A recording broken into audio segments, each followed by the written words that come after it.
Suco. Amigos, né? Estamos aqui com uma pessoa que faz diagnóstico, né? Pode-se dizer assim? Pode. Pode? Ah, tá, não, já estava achando, né? Mas que não está aqui para fazer um diagnóstico nosso. Na verdade, a gente está aqui para tirar dúvidas, assim como muitos pacientes, assim como muitas pessoas que acompanham esse tipo de conteúdo. Estamos aqui para falar de neurociência. É isso também, porque você é médico Sim, sem neurocirurgião. dúvida. Médico neurocirurgião, tá bom? Que está aqui com a gente hoje. Estamos com quem, Guizo? Bruno Burja... Burjaile. Jaile que fala? Eu Burjaile. quase falei errado. Ah lá, tá escrito. Não. Você salvou o contato dele do jeito errado. Eu Certeza. salvei certo. Certeza. É porque eu não sabia falar certo, me perdoe, cara. Imagina, Burjaile. Burjaile, eu ia falar Isso. Burjalil. Isso tá errado? Não, Não, Burjaile eu ia falar. É Burjaile.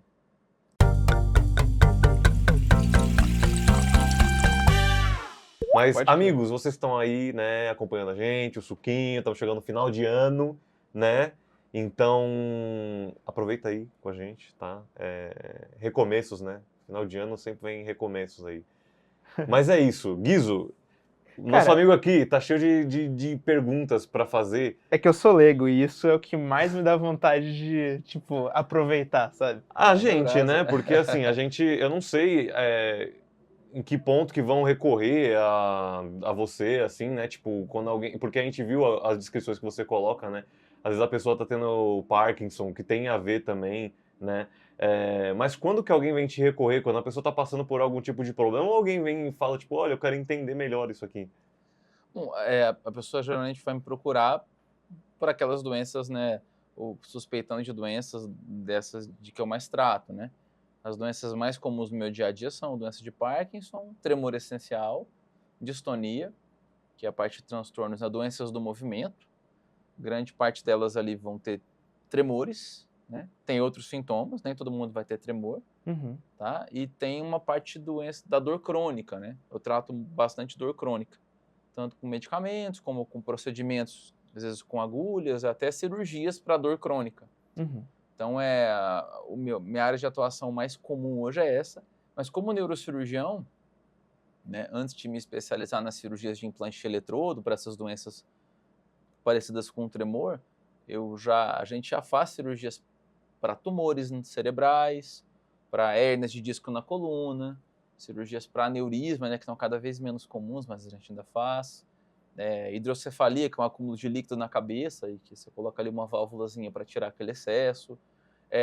Hematomas na cabeça, a pessoa sofre um acidente, bate a cabeça, tem ali um sangramento, você tem que tirar aquele sangramento rápido para não apertar o cérebro. Uhum. Então, tem várias cirurgias no crânio e na coluna que fazem parte do dia a dia do neurocirurgião. E, né, então, podem procurar com uma dor nas costas, para a pessoa saber se aquilo tem ou não indicação de uma cirurgia. Ou uma dor que começa nas costas e vai para a perna. Ou podem me procurar como especialista em dor para uma dor de cabeça. É muito comum acontecer, ou dores no corpo, né? Ou podem me procurar porque a pessoa fez ali um exame e descobriu que tem uma lesão e quer saber se tem que ser operada ou não. E no caso, né, do que mais acaba sendo conhecido mais publicamente, porque é uma área menos comentada pelas pessoas, e eu tinha o objetivo de fazer isso ficar mais conhecido, é essa área de cirurgias de implante de eletrodos cerebrais para controle de sintomas. Que é essa paradinha aqui? Que é essa daqui. Opa, vamos já mostrar pra galera. Bom, Será que Então eles vamos fazer o conseguem seguinte, enxergar? vamos Porque é mostrar aqui. Deixa eu aproximar aqui. Pode aproximar da câmera aqui. E aí eu mostro. Quer mostrar para ele, Guizo? Eu posso pegar? Claro. Licença, viu? Pode aproximar aqui. Pontinha que Essa vai na ponta cabeça. vai na cabeça das pessoas e a Isso. outra...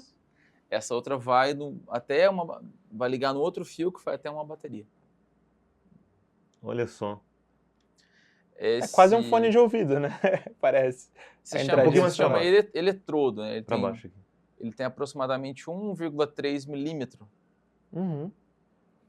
E como que é o funcionamento? Ele transmite energia, é isso? Ele transmite uma energia, uma eletricidade bem fraquinha, Uhum. bem levinha. Tipo, se você colocasse no dedo enquanto ele tá transmitindo, você não nem Não sente sente ele. nada, não, nem de perto. Tá? Aham. Mas você... Imagina que você vai colocar isso lá no local específico do cérebro. Uhum. Né, a parte cirúrgica, né, mais invasiva, vamos falar assim, de você fazer ali o corte e o pontinho para isso passar é bem pouquinho, né, mais ou menos aí o corte de uns 3 centímetros e a passagem do eletrodo ali no osso é 6 milímetros, certo? E aí isso vai tudo debaixo da pele, essa outra pontinha acaba ficando aqui, e aí tem um outro fio que desce, tudo por dentro da pele também, até uma bateria que está aqui embaixo. Essa Do lado de bateria, fora. ela gera ali um estímulo de, por exemplo, 1 volt para cá, 2 volts, tá? Para o pessoal comparar aí com a tomada que são 110 volts e tudo. Tá bem Então, mas não fraquinho. dá choque em ninguém, é porque o nosso cérebro já se comunica ali dentro com eletricidade. Sim. Então, quando as células no cérebro estão conversando entre si para a gente ter o nosso comportamento, o que acontece na nossa vida, o cérebro que está, né, geralmente comandando, né? Então, quando eu estou conversando com você aqui, eu estou pensando no que eu quero dizer, que está sendo convertido numa palavra, que está sendo convertido num som, num movimento para minha boca, e aí para você chegar aí, chegar ao seu ouvido vai converter numa vibração, numa eletricidade, que vai chegar até o cérebro em uma região específica que interpreta o som, soma os sons em sílabas, em palavras, e isso tem um sentido. Tudo isso que eu estou conversando está sendo transmitido eletricamente, né? Cada etapa desse processo é uma transição elétrica e química também. Então, a gente está falando a mesma língua que o cérebro já fala. Entendeu? Então, na verdade, o estímulo é elétrico porque é a linguagem do cérebro. A gente está estimulando um local específico que está doente, que não está funcionando bem. Eu vou jogar aquela informação elétrica para tentar corrigir um pouco desse funcionamento e melhorar um sintoma. Certo? Cara, isso me fez lembrar de uma parada aí que é o tal do Neuralink lá, né? Nossa, eu me lembrei disso também, Né? cara, quando você ia falando. Porque isso, eu não lembro de onde que eu ouvi que ia ajudar em muitas questões, assim, às vezes alguma doença, não lembro se eu ouvi alguma coisa de câncer cerebral, não sei, eu ouvi alguma parada assim, mas o intuito não é esse o principal, né? O Neuralink ia ser para uma parada de, tipo, você conseguir enxergar, né, as paradas aqui na sua frente, não era isso? Bom, olha só, o Neuralink, a princípio, né, é uma discussão que pode ser, né, extremamente longa e é polêmico. Mas um dos principais objetivos do Neuralink é uma empresa, né, do Elon Musk, que é o mesmo dono da Tesla, né, e tudo. É uma empresa dele, Neuralink, atualmente dele, que tem o objetivo de implantar mecanismos no seu cérebro para que você possa, a princípio, controlar máquinas com o seu pensamento. Tá certo? Então, você poderia, de repente, daqui a uns anos, em vez de você tocar na tela do seu telefone, você vai ficar ali mandando comandos mentais e esses comandos vão fazer aquilo que você está pensando. Esse princípio de você pegar um comando do seu pensamento e transformar num comando no computador, ele já acontece há muito tempo. Tem um experimento já antigo em que um chimpanzé foi ensinado a pensar num cursor numa tela, tipo um videogame, e quando ele pensava, o cursor se mexia para cima, para baixo, para um lado e para o outro. Tá? Isso porque você consegue, quando ele pensa em ir para cima, o que acontece no cérebro é um pouco diferente de quando ele pensa em ir para baixo. Tá? Então você grava, você calibra, né? Você faz ele olhar para cima e grava esse pensamento dele. Você faz ele olhar para baixo, grava esse pensamento dele. Faz ele olhar para a direita e grava. Aí você grava esses 4 pensamentos e quando ele pensar da próxima vez, você vai lá e mexe aquele cursor, certo? Mas isso Então, você muito consegue treinar maluco, até né? um chimpanzé já há muitos anos para comandar um cursor de uma tela. Então, você captar uma informação do cérebro, transformar numa informação que vai para o computador e faz um comando, isso já é conhecido, tá? Acontece que a Neuralink, como é de uma pessoa que tem muitos recursos, né? Ele centralizou isso ali com esse objetivo e pode ser que ele consiga, de modo acelerado, chegar lá de você controlar para o usuário comum, que não tem nenhum problema de saúde nem nada, controlar um telefone, tá? Pode ser que ele comece com um implante, quem sabe lá para frente ele tem um adesivo aqui de fora, ou um capacete que consiga captar essa informação através ali do osso, né? Enfim. Será que um óculos também funcionaria? Enfim, sim, poderia ser, mas teria que conseguir captar, né, essa informação que está vindo do seu cérebro. Só que essa informação é uma informação muito delicada e aí tem um monte de tecido em volta, de sangue, de líquido, de osso. Então, para você captar isso de fora, é igual você estar aqui de fora dessa sala e você querer, de repente, lá de fora, escutar o barulho da formiga andando no chão, entendeu? Então, até você desenvolver uma tecnologia para você conseguir captar esse ruído específico, ouvir lá do lado de fora sem misturar com os outros ruídos, é Sim. difícil, né? Então, todo mundo se esforça para conseguir fazer isso. Só que, por mais que tenha ganhado mais notoriedade ou espaço na mídia, pelo fato do Elon Musk ter tido a iniciativa com a Neuralink, não é uma criação dele. Para começar, que já tem algumas outras iniciativas antes da dele, de pessoas que receberam implantes no cérebro para controlar equipamentos, tá? Uhum. Se você pegar o Miguel Nicoleles no Brasil, ele já é um pesquisador respeitadíssimo no nível mundial, né? Sim, sim. Tem uma certa rixa aí, parece, com o Musk, né? Com o Musk. E porque ele é um cientista, né? Uma pessoa de um gabarito gigantesco, Uhum. que tem conduzido estudos para você tentar captar comandos mentais e movimentar uma perna mecânica para alguém que perdeu o movimento de andar, por exemplo. E ele faz isso já há muitos e muitos anos, com muita competência, uma equipe enorme, várias pessoas com ele, né? Uhum. E então, isso é um outro nível, né, de pesquisa, de avanço nessa área. Então, claro que quando um empresário famoso capitaliza isso para investir, tem aquilo pode acelerar de certo modo, mas a pesquisa, a ciência básica, a gente gosta que ela venha da universidade, do pesquisador sério, né, com o objetivo de ajudar as pessoas, Uhum. para não se perder no caminho. Então, O da Copa tem do muita Mundo foi gente, isso? né, há muito tempo, estou citando o Miguel Nicoleles, porque ele é brasileiro e é uma pessoa, né, respeitado mundialmente por isso, e particularmente focado em pesquisas que tentam captar esses comandos cerebrais e dirigir ali, controlar máquinas para restaurar funções perdidas por doenças, entendeu? Uhum.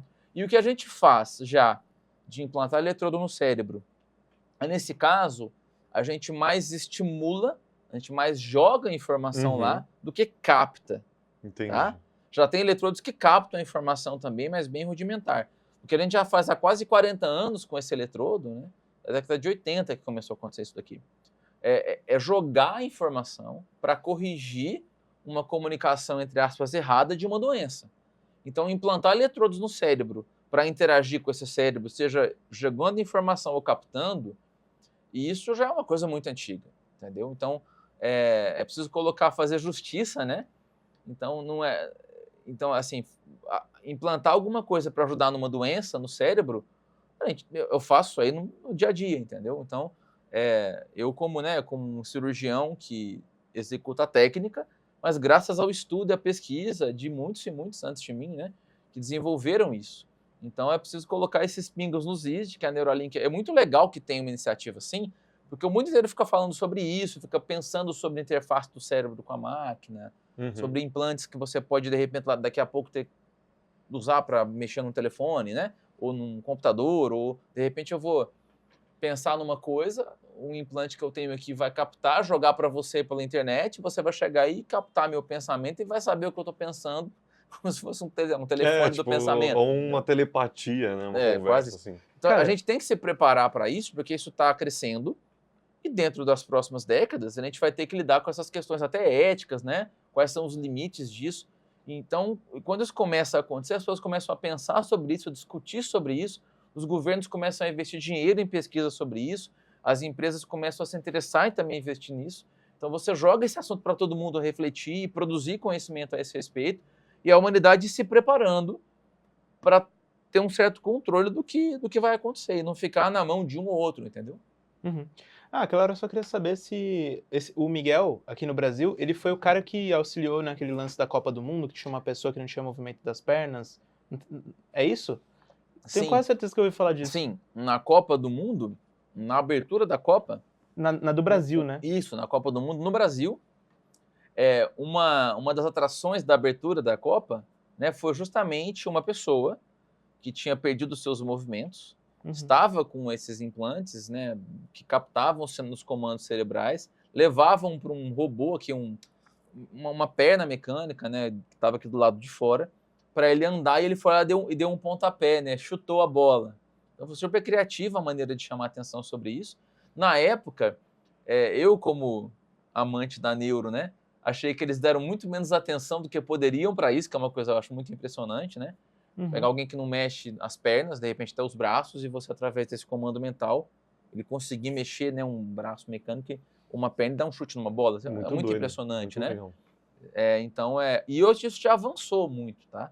Então, o Miguel Nicoleles capitalizou esse evento aí na Copa, Uhum. e a tecnologia desses braços e pernas mecânicas, ou da captação de sinais cerebrais, de você filtrar esse sinal cerebral para ele chegar de modo mais puro, mais limpo até aquele dispositivo aqui do lado de fora, isso está avançando a cada dia. Entendeu? Uhum. Isso provavelmente vai ser uma coisa agora, né, que vai se acelerar mais e mais a cada ano.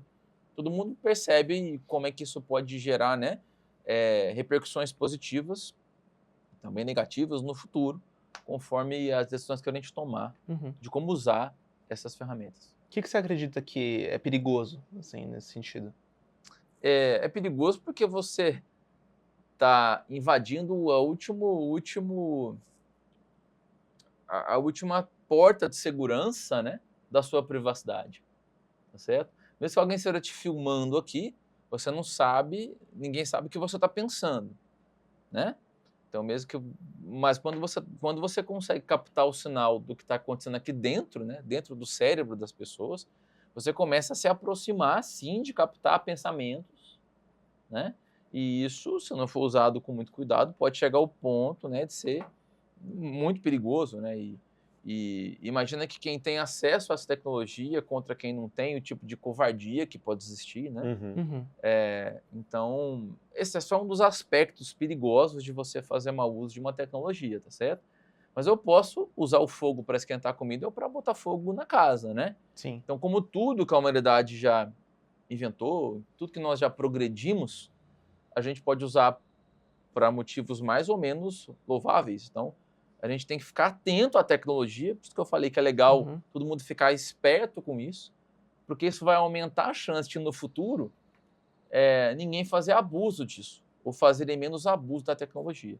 Então, você vai ter que ter leis para proteger o seu pensamento. Como você tem leis hoje para proteger sua casa, você Uhum. tranca a casa, ninguém pode chegar e entrar, também vai ter que ter lei para proteger o seu pensamento, vai ter que ter lei para proteger o seguinte, olha, quem tem acesso a um equipamento que lê o pensamento e, de repente, faz com que você mexa um braço mecânico.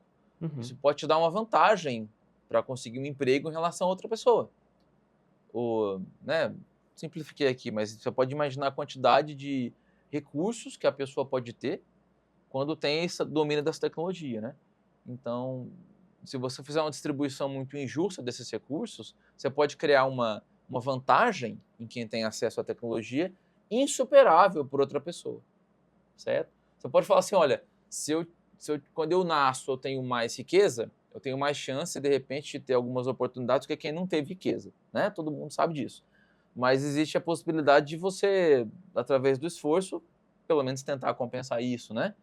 Agora, imagina se essa desigualdade chegar ao ponto de você ter no seu cérebro ali uma coisa implantada que te dá acesso à internet com o seu pensamento. Meu Deus. Se Então, fosse com a inteligência chega uma artificial, hora em que então. você não consegue competir com quem tem essa tecnologia, tá certo? Então, você não... Então, tem um limite, né? Aham. Então, você não consegue ganhar de um cavalo na corrida, por mais que você treine muito, né? E um cavalo que nem treine vai ganhar de você, provavelmente. Então, tem algumas desigualdades que a gente pode criar entre nós que são insuperáveis por qualquer tipo de esforço. Então, Uhum. a gente pode aprofundar a criação de desigualdades, aprofundar problemas no mundo por causa disso, sociais, de vários aspectos, como pode, né, mais diretamente invadir privacidade, enfim, a gente pensar numa série de coisas. E, Uhum. mais uma vez, por isso que é legal a gente ter conhecimento sobre isso, conversar sobre isso. Parece um bicho de 7 cabeças, uma coisa fantasiosa, Aham. mas é menos fantasiosa a cada dia. A gente tem que se inteirar para ter opinião, para, de repente, quando chegar próximo da gente, né, uma situação assim, a gente poder, olha, não, concordo com isso, não concordo, como é que eu posso me envolver para não permitir que isso aconteça de modo desregrado, entendeu? Uhum. Então, é como qualquer tecnologia, a gente tem que, sim, desenvolver, não tem como segurar o desenvolvimento, nem é desejável que a gente segure, mas é importante a gente ver para onde que ele está indo e direcionar, né? Se você vai usar o conhecimento de energia nuclear para gerar energia ou para fazer uma bomba, entendeu? Uhum. Então, A tudo inteligência é artificial a relativo. nosso favor para facilitar os serviços humanos ou para prejudicar os seres humanos? É tipo. E pelo que você falou aí, essa coisa de achar que é tudo fantasioso, como isso já é estudado há muitos e muitos anos, né, já não é fantasioso há muito tempo, né?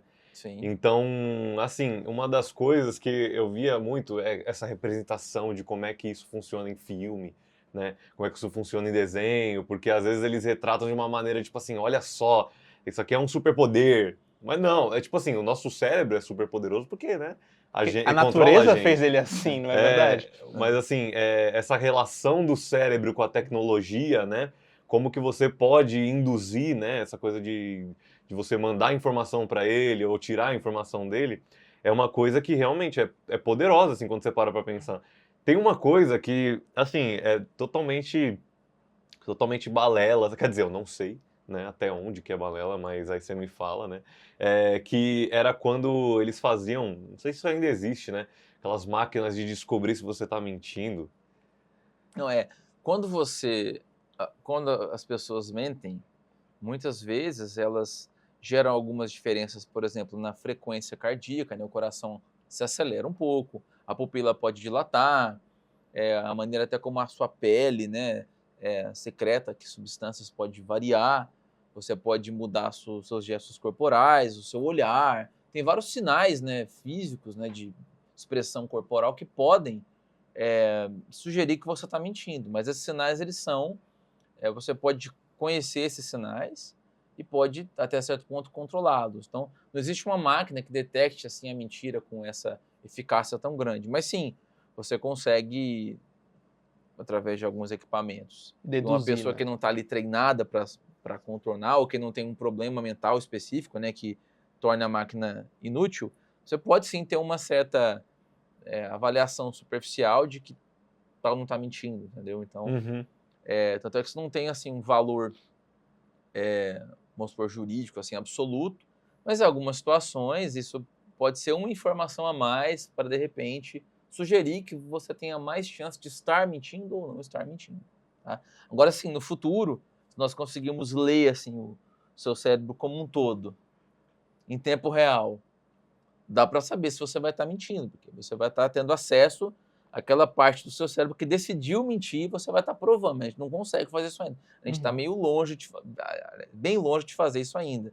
Ah, mas sim, nós sabemos que um dia nós faremos. Isso que eu acho muito confuso, porque, tipo assim, é, sabe aqueles pensamentos que às vezes você tem de, tipo assim, eu vou falar uma mentira, mas quando você fala, você, sei lá, tá acreditando muito que é verdade. Entendeu? Então, tipo, esses pensamentos Sim, se sim. embaralham tanto. Como é que isso faz sentido? Como é que a física consegue tirar alguma certeza disso, sabe?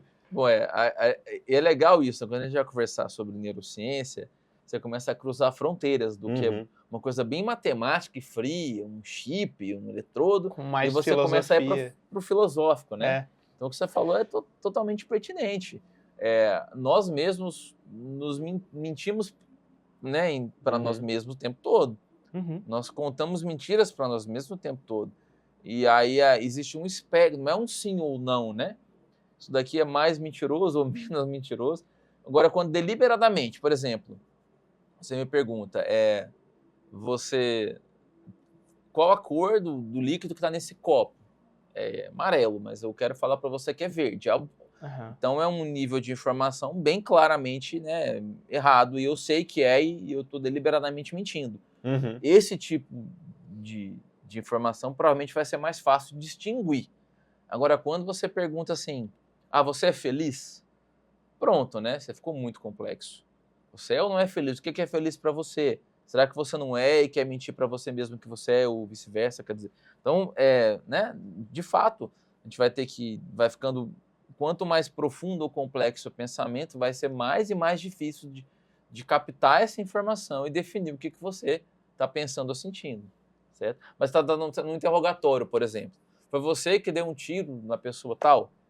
É bem provável que nós tenhamos equipamentos dentro de alguns anos ou décadas que deem provavelmente décadas, que deem com um certo grau aí de exatidão, vamos falar assim, se você está ou não está mentindo, né? Talvez a gente viva para ver isso. Uhum. Provável que nós vivamos para ver isso aí nessas próximas décadas. Mas quem sabe, né? Uma coisa é você captar um pensamento para mexer um braço.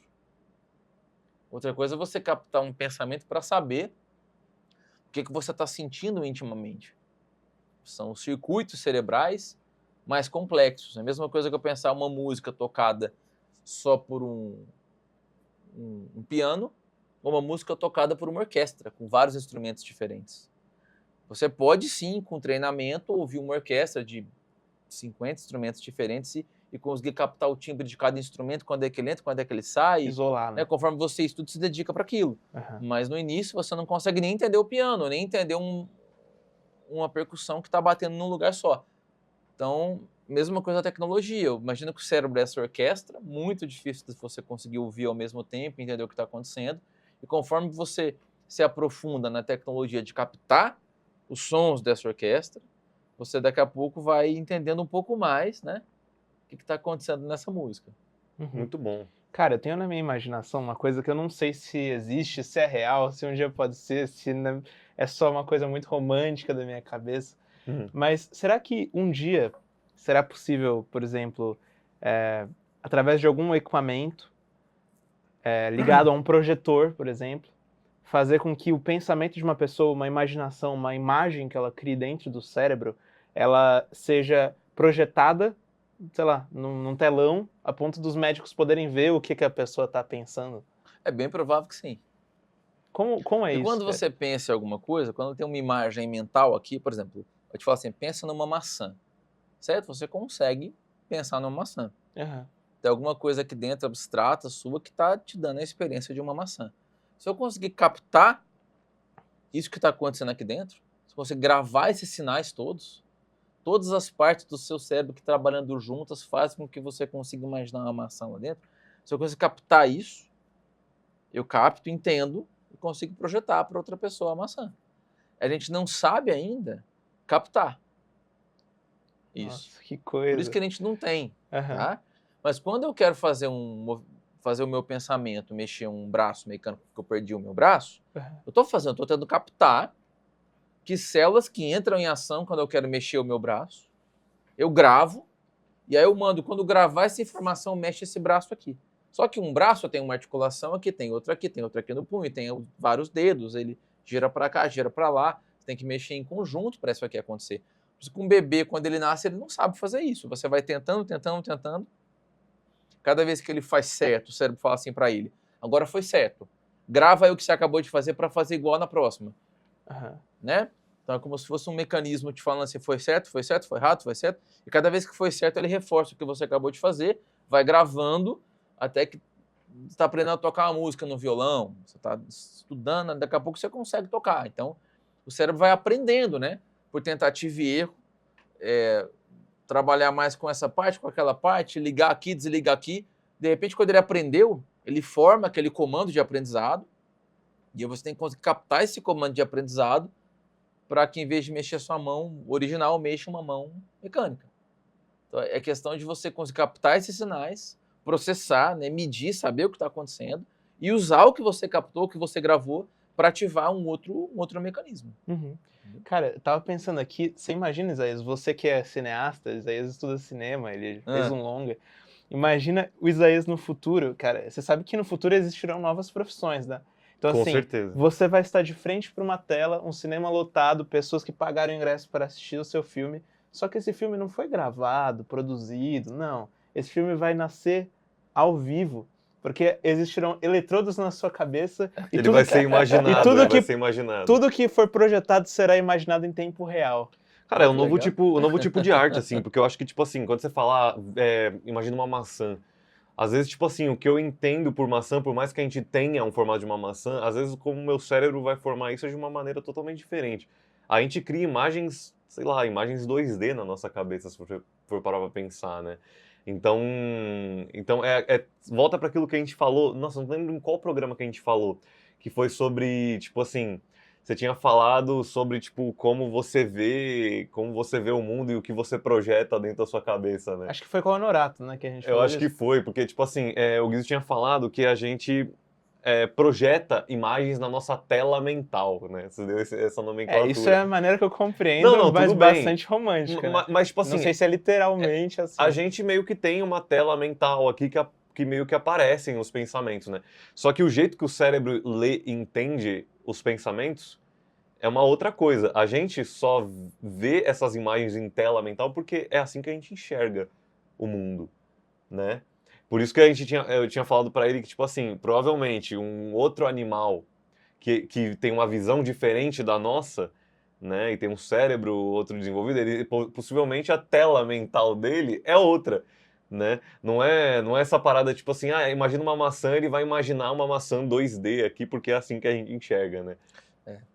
É, e como você falou, né, o que você chama de maçã, até certo ponto combina com o que eu chamo de maçã, porque a gente tem uma maçã aqui de fora, que todo mundo chama de maçã, e você, através de comparação com outras frutas, com outras coisas, a gente convencionou que isso aqui é uma maçã. Mas é como a gente convencionou que a gente chama isso daqui de amarelo, aquilo ali de verde, né, e pronto. Mas mesmo que a gente chame pelo mesmo nome por causa de características em comum, para cada um de nós, a maçã vai ter alguns significados que são muito pessoais, Emocionais, né? talvez. Dependendo de se você gosta ou não gosta de maçã, uma maçã te faz lembrar do Isaac Newton ou te faz lembrar do, sei lá, do Candy Crush. Uma maçã te faz lembrar do William Tell jogando uma flecha na maçã da cabeça de alguém, te faz lembrar de um animal que come uma maçã, e te faz lembrar porque você tem um trauma com a maçã, um momento importante da sua vida com a maçã. Tudo, né? Então, é tudo maçã para todo mundo, mas para você, aquilo tem memórias, tem informações vinculadas à ideia maçã que tem só para você. Aham. Né? E no cérebro é tudo assim também. Então, quando você está tendo aquela tela mental, o que está aparecendo na sua tela é o que você está processando de modo mais consciente, né? É onde está assim, o seu foco de pensamento naquele momento. Mas, ao mesmo tempo, tem muito mais coisa acontecendo no seu cérebro que não aparece na sua tela mental e que tem influência sobre aquilo que você sente. Então, a gente passa por uma série de doenças do ponto de vista mental. Vamos falar, se você tem depressão, ansiedade. Vamos pensar numa depressão, por exemplo. Uhum. Você tem a experiência de estar ali, né, com aqueles sentimentos, né, desagradáveis, mas motivos que alimentam esse sentimento não estão, às vezes, plenamente conscientes para você na sua tela mental. Você vai precisar de ajuda de profissionais para te ajudar a procurar trazer coisas que estão acontecendo de modo menos perceptível para O lugar a consciente. tela mental e você, de repente, conseguir sair da depressão.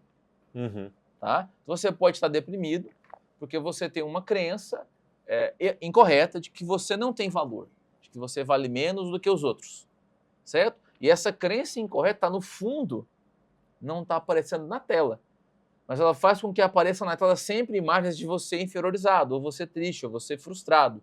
Então você pode estar vivenciando essa tela mental da depressão por causas que estão dentro de você, mas você não conseguiu processar bem o suficiente para trazer, né? Sim. Então, isso pode servir para qualquer coisa que você quiser explicar quase na vida, tá certo? Por que você gosta de alguém? Algumas coisas que você sabe explicar, outras que você não sabe.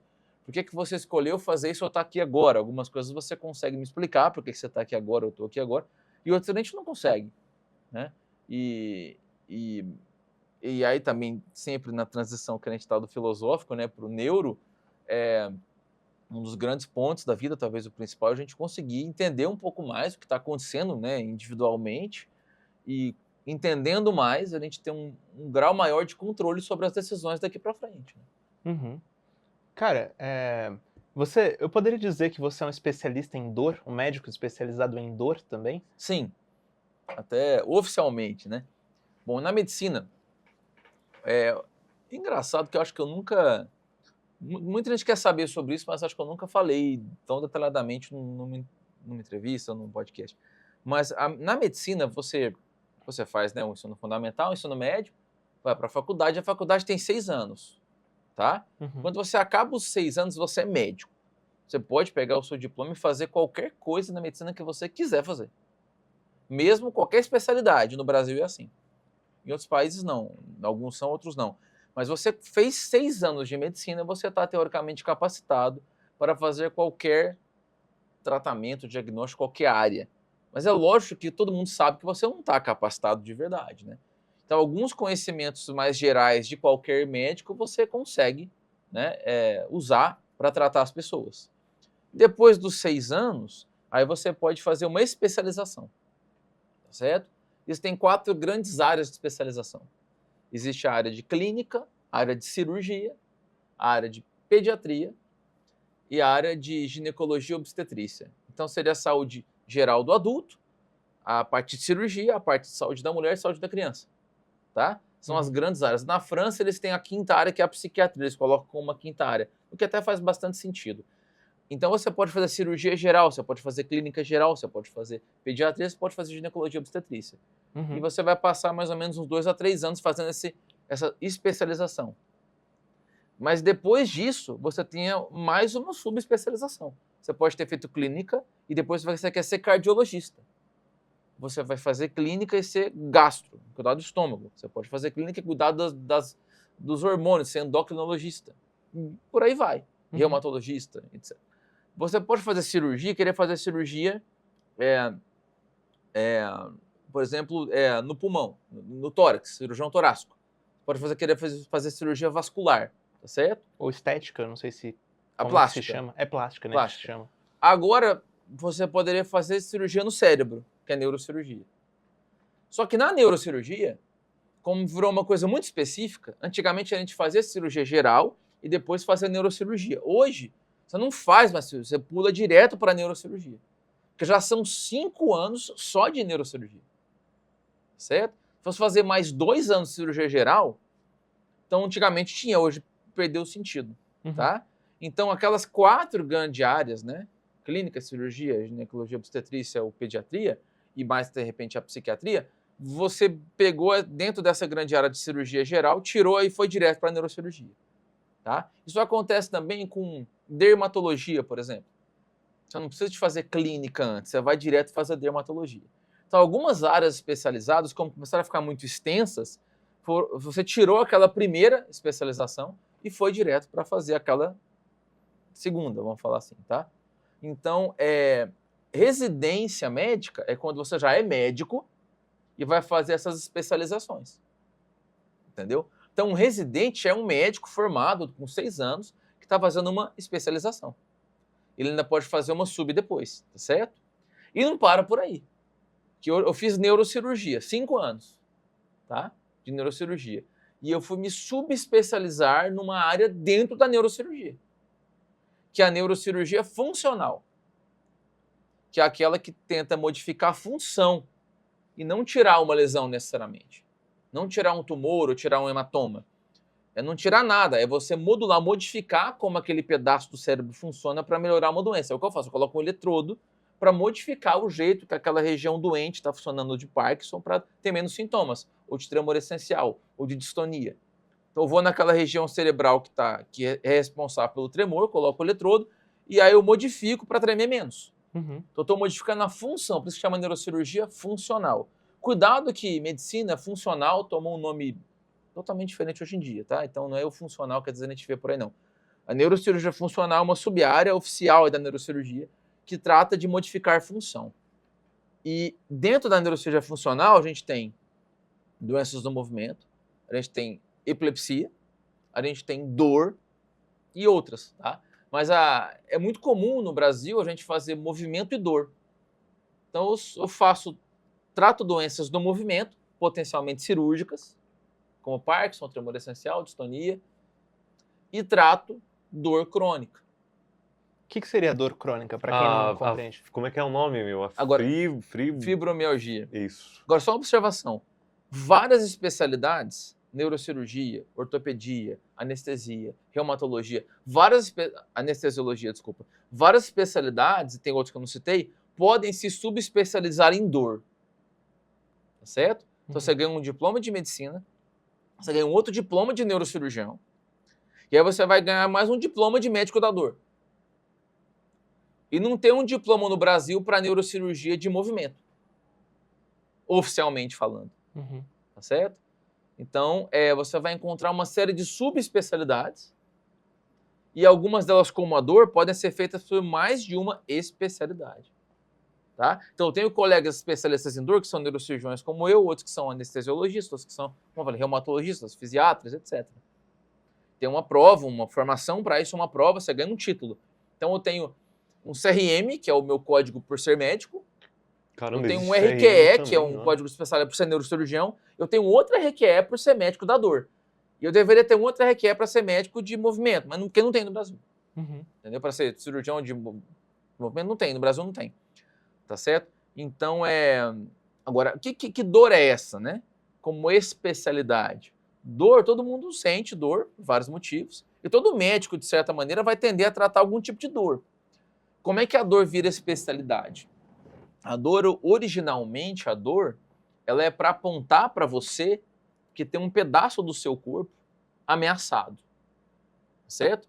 Ou você já machucou um pedaço do seu corpo, ou você está quase machucando, aí dói, tá? Então, estou chegando perto do fogo, começa a doer, porque está quase queimando. E depois que você queimou, vai doer mais ainda. Então, a dor é uma coisa boa, ela me dá um alarme, ela me alerta o seguinte, olha, Bruno, vai machucar o seu corpo, então tira a mão daí, tá certo? Se você não sentir dor, você vai colocar a mão em cima de um prego assim, deixa o prego aí, não tem dor.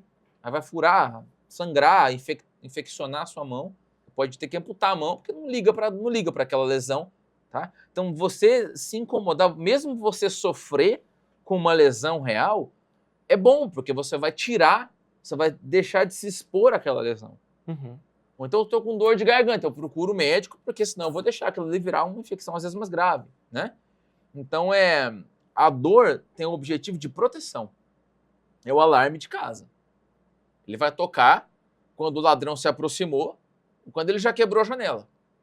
Então a dor é uma experiência desagradável, por definição, que vai te alertar sobre um dano potencial ou que já aconteceu. Uma definição que você pode fazer de dor, dentre outras. Mas é um alarme. Pensa no alarme. O jeito mais fácil de pensar em dor, na minha opinião, é pensar que é um alarme. Porque o alarme vai tocar quando você quase quebrou alguma coisa ou quando você já quebrou, não é? Uhum. Então pronto. Isso é a dor aguda. É a dor útil, a dor que tem uma função de proteção. Agora, por algum motivo, essa dor, se ela perder esse vínculo com uma causa, com uma ameaça real, então disparou o alarme da minha casa e não tem nenhum ladrão, não tem nada quebrado, ou disparou o alarme de incêndio, ninguém não está pegando fogo aqui, tá? Aí ela passa a ser um problema só, porque ela não serve para nada. Ela é incômoda, porque fica ali tocando e não está te protegendo. Então a dor vira crônica, Entendi. deixa de ser aguda, quando ela perde o vínculo com a causa, quando ela acontece de modo disparado, quando ela perdeu função.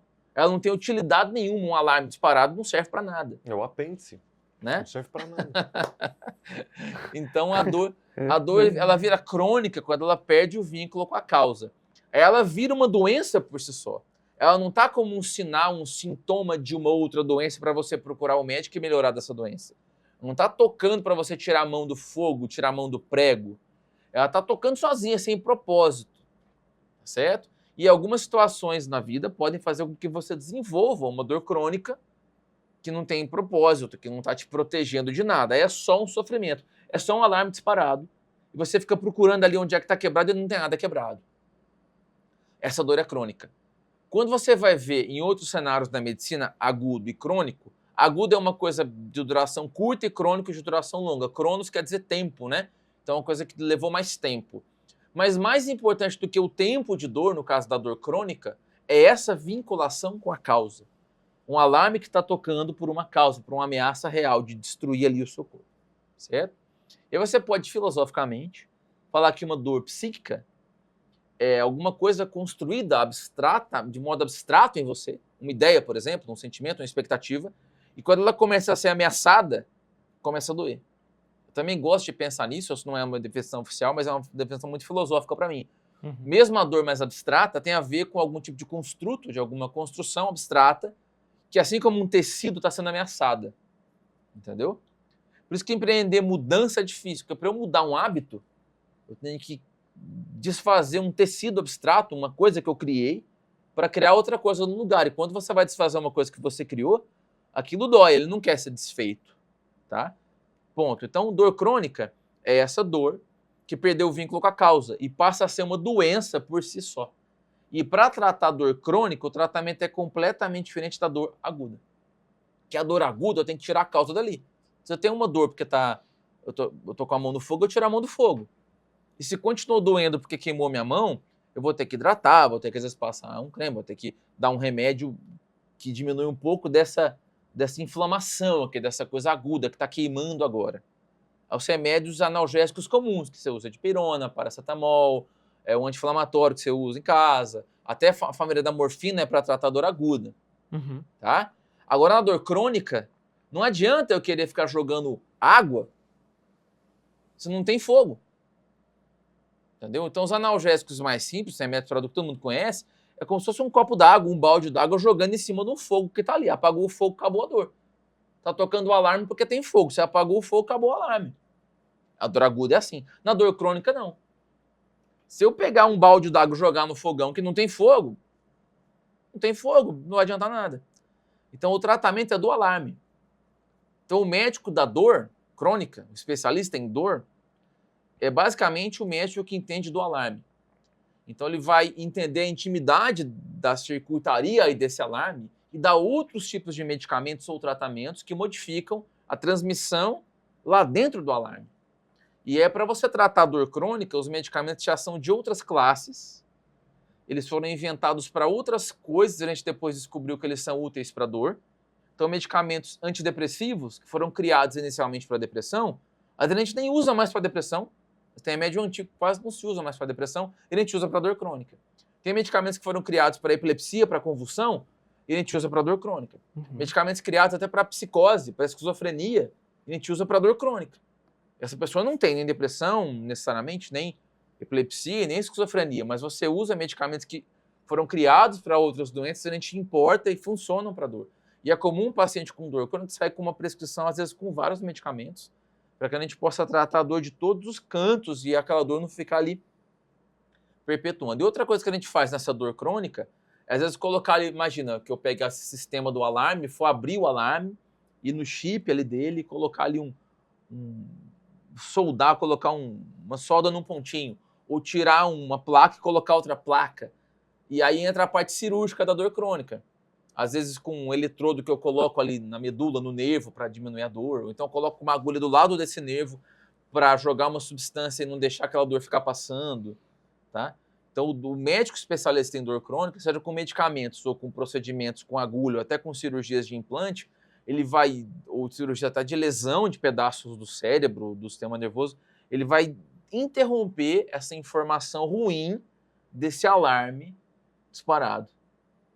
Fez sentido? Fez, e assim, eu queria até te perguntar, eu acho que trazendo para um recorte bem menor do que essas doenças que você falou, mas também é uma pergunta, né, se isso se encaixa, isso aí eu já ouvi de bastante gente também, eu tomo muito café.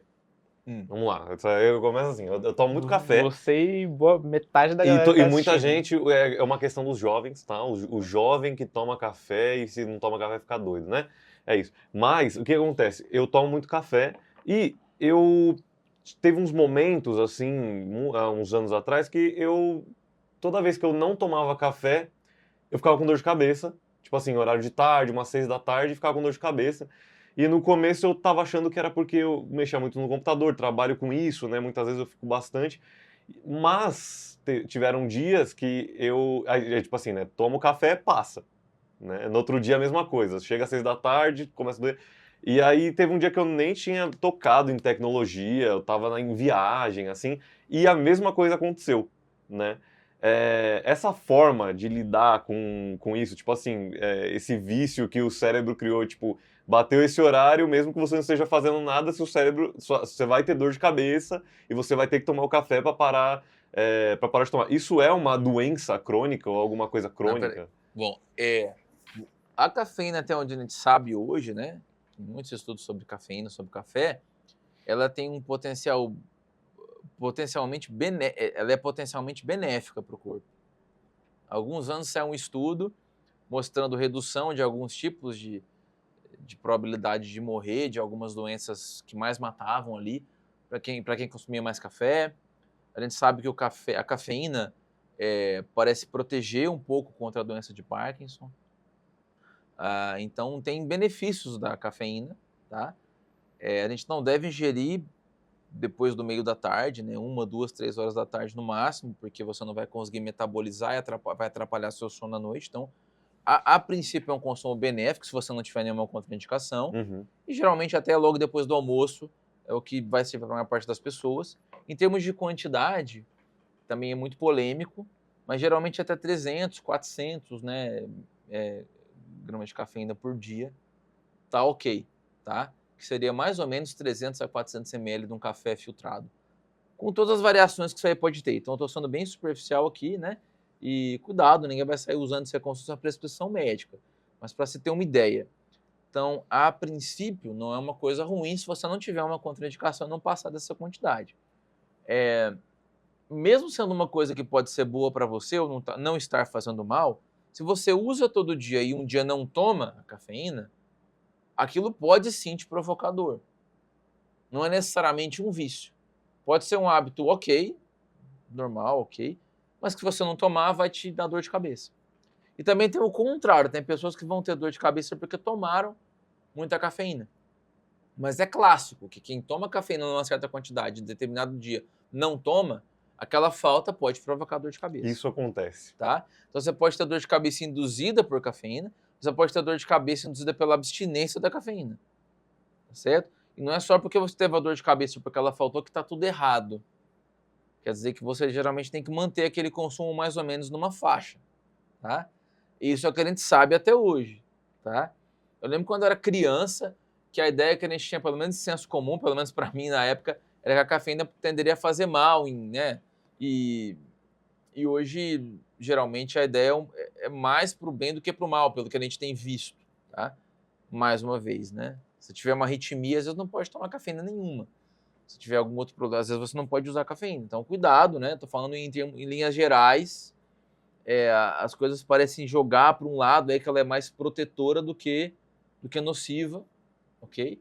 E não é, a princípio, nenhum pecado se você faz uso de uma quantidade razoável, você ficar usando e também, se aquele dia você não usou, ficou com dor de cabeça, pode ser por isso. Eu também tenho um consumo de café alto, dentro da faixa segura, e um dia em que eu não tomo nada, também tenho dor de cabeça. Certo? Às vezes a gente vai entrar numa cirurgia muito longa, já tem que se preparar para tomar um pouquinho de café antes, para que não tenha que ao longo da cirurgia ali, né? Uhum. Na cirurgia a gente está concentrado, parece que não vem dor. Mas é quando acaba a cirurgia, está com aquela dor de cabeça infernal, que você ficou muitas e muitas horas, o dia todo, sem tomar cafeína que você está acostumado a tomar. Uhum. Pois é, tipo, parece que não tem uma tendência tão viciante assim o café. Tipo assim, quando eu não tomo, eu não fico tipo, ai meu Deus, o café. Mas se eu percebo que eu tô com dor de cabeça, eu já lembro e falo, é o café. Preciso tomar um golinho de café pra essa dor de cabeça passar. Sabe? Não é uma coisa que. Porque quando eu via minha mãe, que também toma muito café, ficar com dor de cabeça e falar, ai, preciso tomar café, senão vou ficar com dor de cabeça. Eu achava que era vício. Entendeu? Eu já achava, tipo, putz, ih, mãe, toma cuidado com isso aí, hein? A cafeína, ela age escondendo do seu cérebro a percepção de cansaço. Então, um dos mecanismos dela funcionar é ela não deixar o seu cérebro perceber que ele mesmo está cansado, entendeu? Porque no metabolismo cerebral você usa substâncias ali como fonte de energia, né? Como se fosse um combustível para o cérebro funcionar. E quando você usa o combustível, é como se você queimasse e ficasse ali uma fuligem, por exemplo. Né? E a cafeína, uma das coisas que ela faz é esconder a fuligem ali, imagina o combustível que acabou, né? As cinzas, ela vai esconder essas cinzas do cérebro como se fosse para ele não perceber que ele está trabalhando há muito tempo. Então ela não faz mágica, né? Ela não tira uma energia do nada, mas ela pode atenuar a sensação de desgaste, de cansaço, porque oculta um pouco desses subprodutos do metabolismo energético. Oculta a percepção do cérebro sobre esses produtos que são assim, o lixo da energia que foi gasta para você estar até ali. Quando você dorme, uma das coisas que acontece é você ir restaurando alguns desses mecanismos, né? E para você no outro dia acordar restaurado, né? E acordar energizado novamente, né? Pronto para mais um dia de gasto energético no De cérebro. E mais Labuta. café. Agora, muito Cara. cuidado, o pessoal hoje às vezes usa Ah. outras substâncias, outras bebidas, né? Com Energéticos. excesso de cafeína ou com outros estimulantes para trabalhar mais do que deveriam estar trabalhando, ou estudar mais do que deveriam estar estudando, e aquilo vem à conta depois, né? Você ficar toda hora, né, só trabalhando estimulado desse modo, ainda mais com outras substâncias, isso tem um preço, né? E se você particularmente usa substâncias estimulantes na tarde, você vai atrapalhar o seu sono, atrapalhar a restauração do seu metabolismo para o dia seguinte. Aí vira aquela bola de neve, né? Então, a princípio, assim, cafeína, depois do almoço, acabou, tá? Principalmente para mulher, que o metabolismo da cafeína para mulher é um pouquinho mais demorado. Então, o café da tarde aí, né, do inglês, às 5 da tarde, já é complicado, já não é um momento geralmente recomendado de você estar usando cafeína mais, tá? Bom saber. Imaginando a hora, né, de adormecimento da maior parte das pessoas, certo? Cara, então, uma coisa que eu tava pensando aqui, eu ouvi dizer, né, não sei se é real, mas existem casos de pessoas que nascem sem a condição de sentir dor? Tipo, Existe. elas não sentem dor? Existe. E a minha outra pergunta existem pessoas também que nascem com a condição de sentir dor aflorada? Ou seja, sei lá, eu bati meu pé nessa mesa aqui. Putz grilo, parece que eu quebrei meu pé. Sim. Bom, a primeira pergunta. Existem algumas doenças em que... Porque para você sentir dor, tem que ter alguma coisa que se liga a um receptor. Esse receptor vai ligar aquela informação do seu nervo, vamos falar assim, né? Seu neurônio, para chegar até o cérebro. Tá certo? Se eu faço uma anestesia, o que a anestesia faz? Ela não deixa essa informação chegar ao cérebro. Então você vai fazer, a mulher vai ter uma cesariana para tirar o filho. Você faz uma hack, que a informação não passa daqui para cima, e a gente está ali naquela cirurgia, a mulher está acordada, certo? Estão mexendo ali nela, cortando, não sente dor nenhuma, daqui a pouco tem o filho nos braços dela, sem dor, ok? Então, a dor ela acontece quando uma informação chega ao cérebro, tá certo?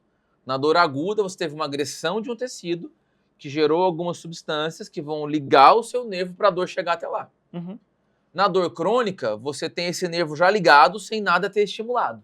Correto. Pensa assim, tá certo? Agora, se você tiver uma malformação em que os receptores que detectar essas substâncias não funcionam, é como se o seu nervo fosse cego à dor. Então, mesmo você machucando aqui o seu tecido, vai produzir esses subprodutos que eram para estimular o seu nervo e ligar o nervo, o interruptor do nervo não funciona. E aí não passa a dor. Quem tem esse tipo de doença, tem algumas variações dessas doenças em que a pessoa não percebe, chama insensibilidade congênita à dor. Quem tem isso, geralmente vive pouco tempo. É mesmo? Caramba. Mas Porque é um você superpoder? arranha o dedo, infecciona, não liga, daqui a pouco tem uma gangrena, uma infecção generalizada. Ou você pode ter uma Entendi. lesão interna, não sente a dor e aquilo passa, entendeu? Então não é um superpoder. Não, de modo algum. Tá? Cara, Então, isso ainda mais coisa interna que você não tá vendo e você não sentir essa dor, deve ser... Não é bom, tá? É uma doença, você tem que ter uma série de recomendações. Por exemplo, no diabetes, a extremidade pode parar de doer, porque os nervos vão sofrendo, a pontinha do dedão às vezes não sente dor. Aí a pessoa pega uma infecção ali no dedão e começa a ficar preto o dedo, gangrena, porque você não sente a dor. Sem contar que pode faltar circulação também, né? Você pode não perceber a dor no dedo e também não tá chegando sangue.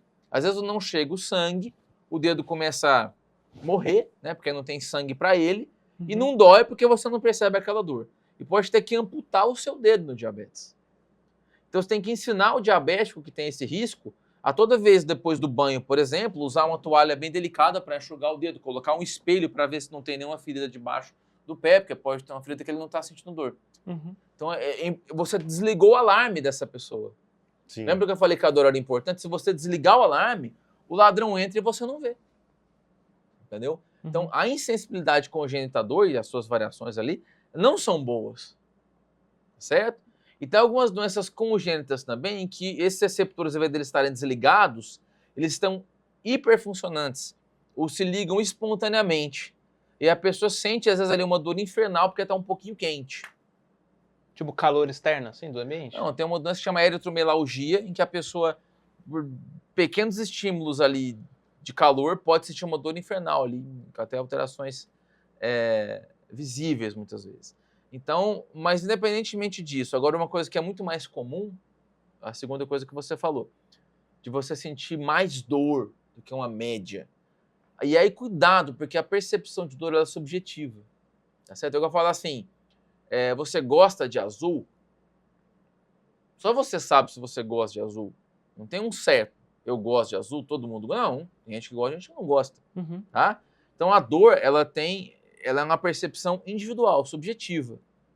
Que ela leva em conta o que está sendo agredido no seu tecido, mais sua situação psicológica.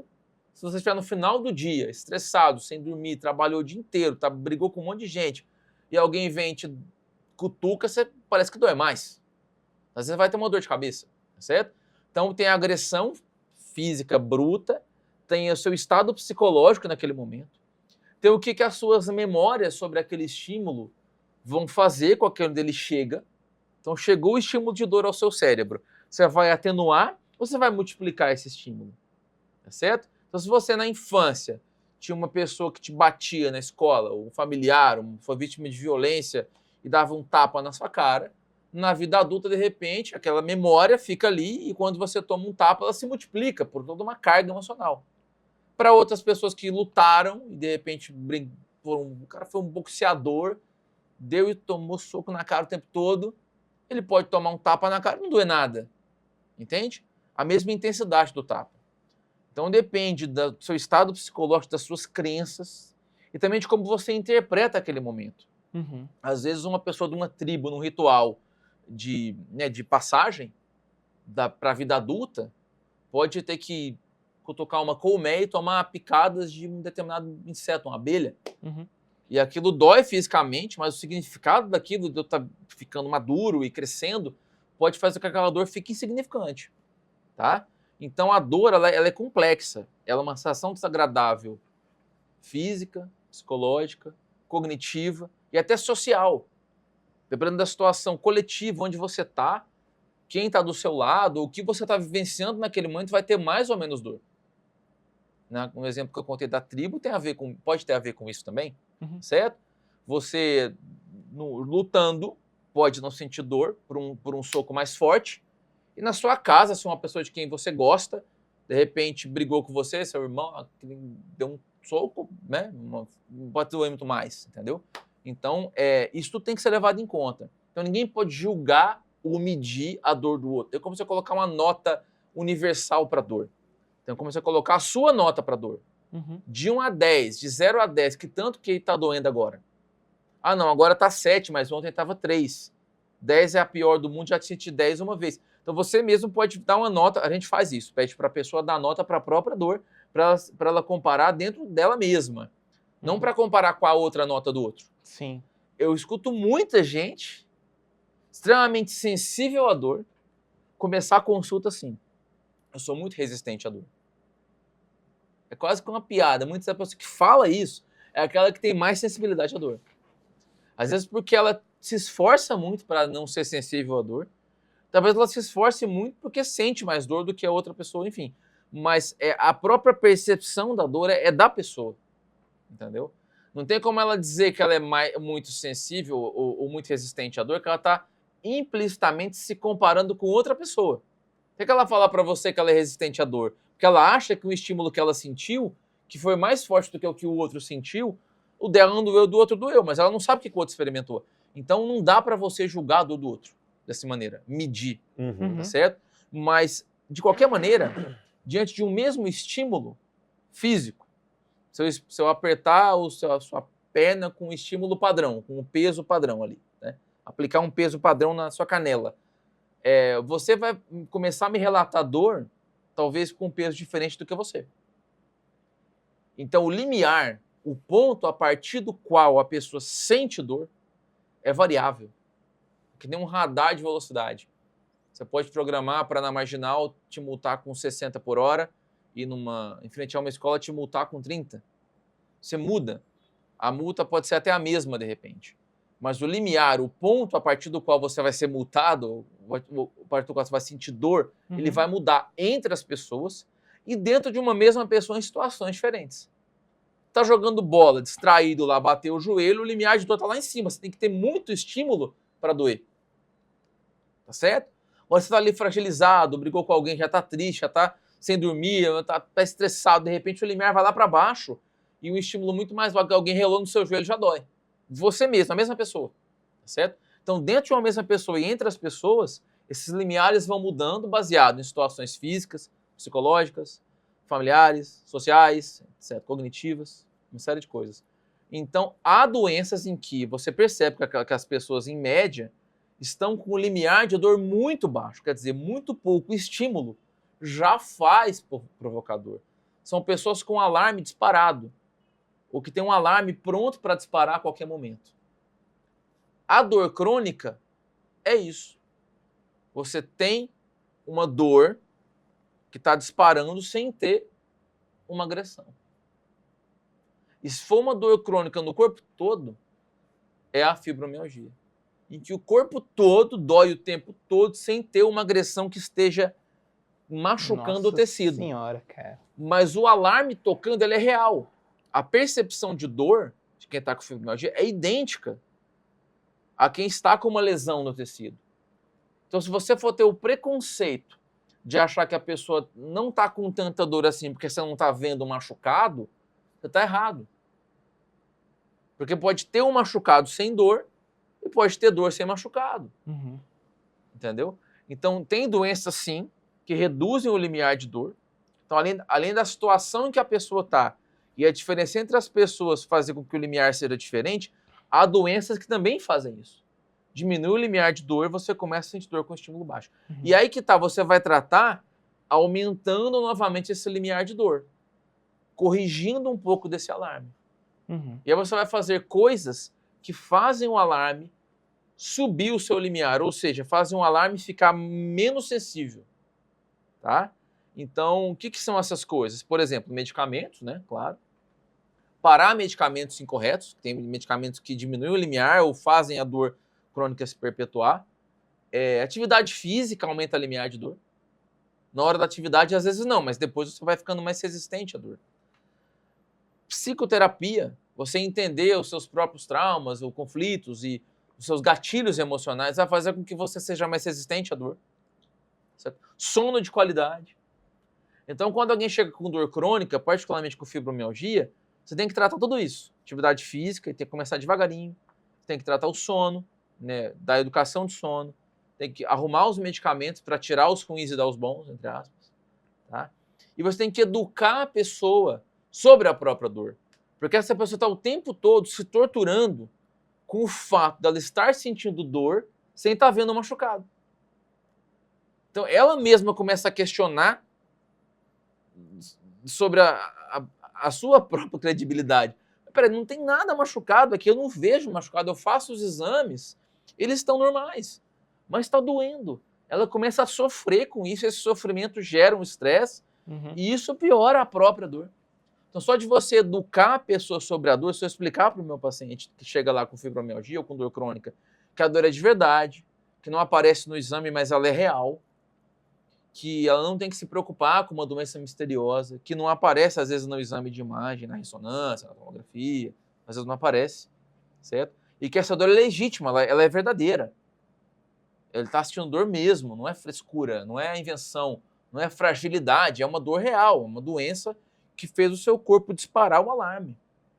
A pessoa, quando ela entende isso, ela já tem um alívio gigantesco na hora da consulta, porque olha, finalmente eu entendi que eu não sou louco ou louca e que eu não estou aqui interpretando errado, que todo mundo que me aponta o dedo falando que eu tenho frescura, que eu não quero trabalhar, que eu não quero fazer... Todo mundo está errado, eu entendi agora o que eu tenho.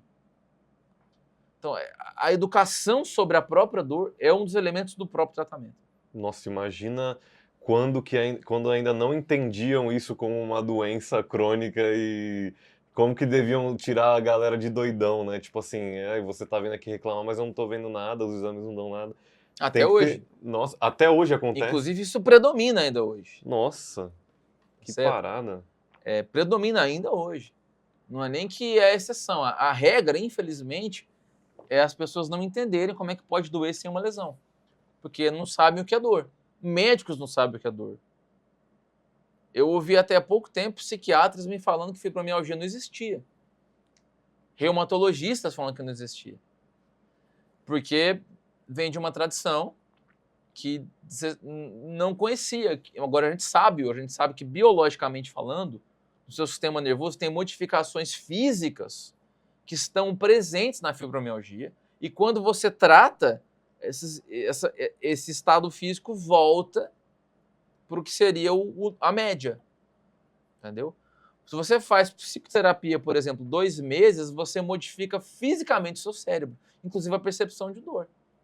Hoje você consegue meio que provar isso. Você não consegue ainda usar isso para o paciente individual no consultório, faz aqui essa ressonância funcional para provar que seu alarme está disparado. Você não tem isso ainda, mas você vai ter, provavelmente logo você vai ter um laudo ali que vai mostrar essa hiperatividade de regiões dolorosas, tá?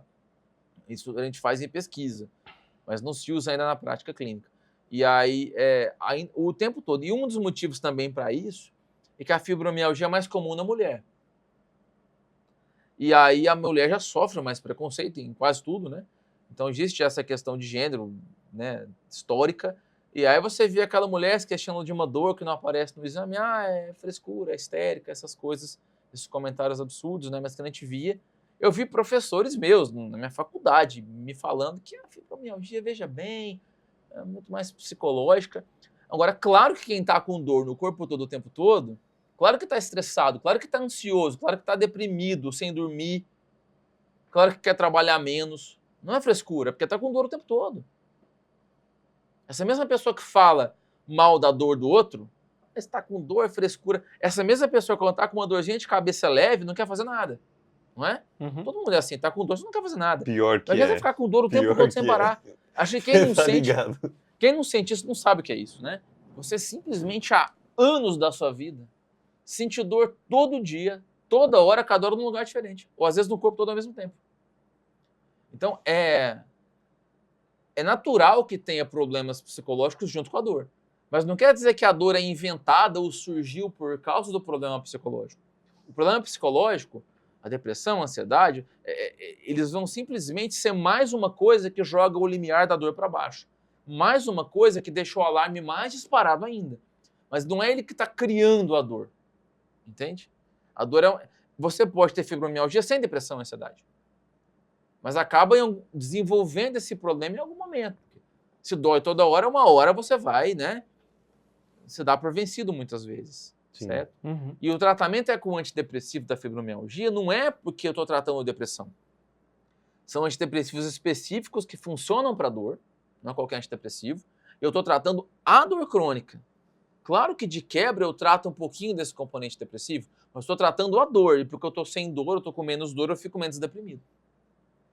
Muito Cara, doido como é que isso funciona, né? Eu acho muito interessante, não sei se é exatamente assim que funciona, né? Mas parece que algumas pessoas, elas nascem já meio que com as dores da vida, né? Adulta, ou de algum momento da vida, da linha do tempo dela, com as dores praticamente predestinadas, né? Não sei se a dor meio que vem junto no DNA, que ela vai ter que atravessar depois. Não sei se dá pra entender Como o que é. assim? Não, tipo, ela cresce e, tipo, em algum momento da vida dela, aquela doença se manifesta. Porque ela já veio na configuração da pessoa. Você disse que tipo veio com alguém antes dela? Talvez. Então, o DNA, ele diz para o nosso corpo, mais ou menos, como é que vai ser cada coisinha que está aqui. Então, nos receptores, são vários que têm a ver com dor. Certo? É como se fossem vários sensores que podem disparar para dor.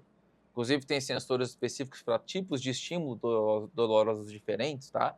Tem receptor mais para estímulo térmico, outro mais para estímulo químico, outro mais para estímulo de estiramento, tem vários tipos de receptor. Agora, o modo como ele é construído vai ter um pouco a ver com o limiar de dor nesse receptor aí, entendeu? Tanto que você vai ter que estimular para ele disparar.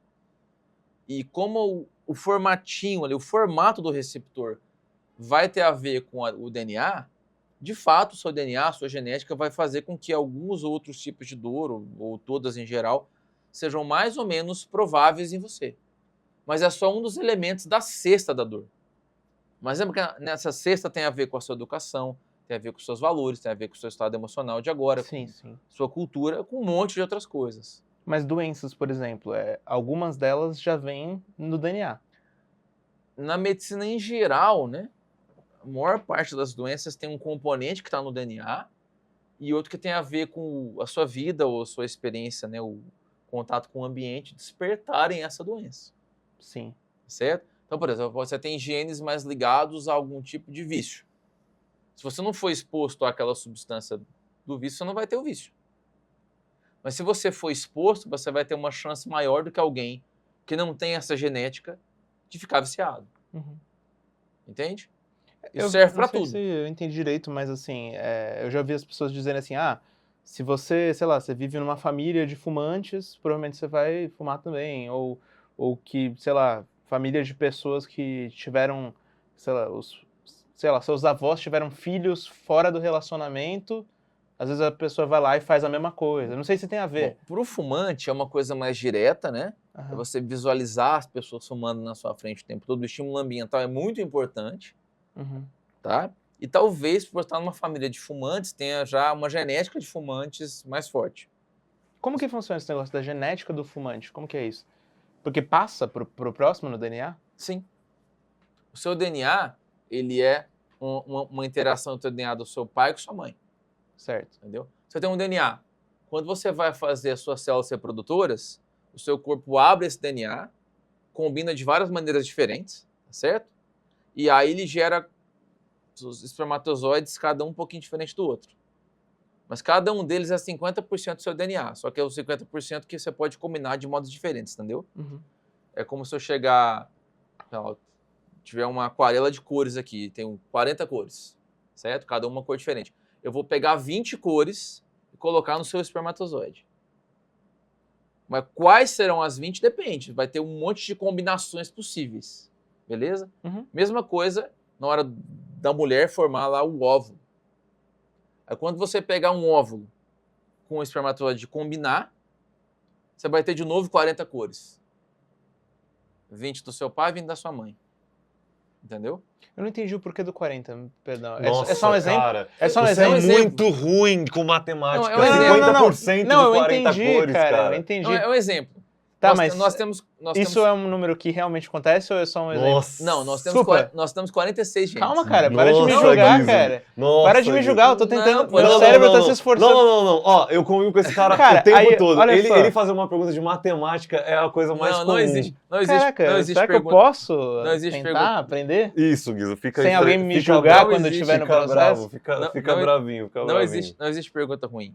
É porque nós temos 46 genes, assim, mas Não, o número exato 46 agora. não, 46 cromossomos. E a gente vai dividir, o cromossomo é um grupão de genes. Eu coloquei 40 para ficar mais fácil da gente fazer o raciocínio, tá certo? Tá bom.